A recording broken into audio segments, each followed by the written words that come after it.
చేదు సొరకాయ మాటే లేదు ఇప్పుడు దాకా. సొరకాయ చేదు అనేది జీవితంలో నేను చూడలేదు. ఆయన అసలు చూడలేదంట. విచిత్రం చూద్దాం. సొరకాయ చేదు రావటం అనేది నేనైతే ఎప్పుడు వంట దగ్గర చూడలేదు. ఈ సాంబార్ మొత్తం చేదు వచ్చింది, సొరకాయ చేదుగా ఉంది. నాకైతే ఆశ్చర్యమైన విషయం, ఈ రోజు మన ఈపీఎల్ లోనే చక్కగా ఫుడ్ ఉండటం జరుగుతుంది. అంటే బయట తెచ్చుకోకుండా వర్కర్లు ఇక్కడ మనం కన్స్ట్రక్షన్ చేయబోతున్నాం 30,000 స్క్వేర్ ఫీట్ లో.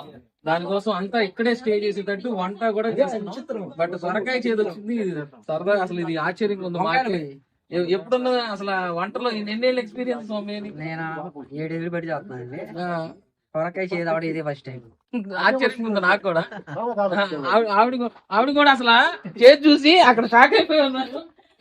ఎప్పుడన్నా చూసారా అమ్మ ఇన్నేళ్ళలో? ఇంత విషమేనండి, విషమాన్నాక తీపి ఉండిద్దేమో గానీ ఇంత చేదు సొరకాయ నేను ఎప్పుడు చూడలేదు, తెలియదు కూడా. అసలు నేను కూడా ఆశ్చర్యపోయి ఎందుకు చేదు వచ్చిందని అన్ని చూస్తే సొరకాయలో చేదు ఉంది. ఇదే విచిత్రం. సో ఎంతమంది చూసారో చూడలేదో సరదా కామెంట్ చేయండి.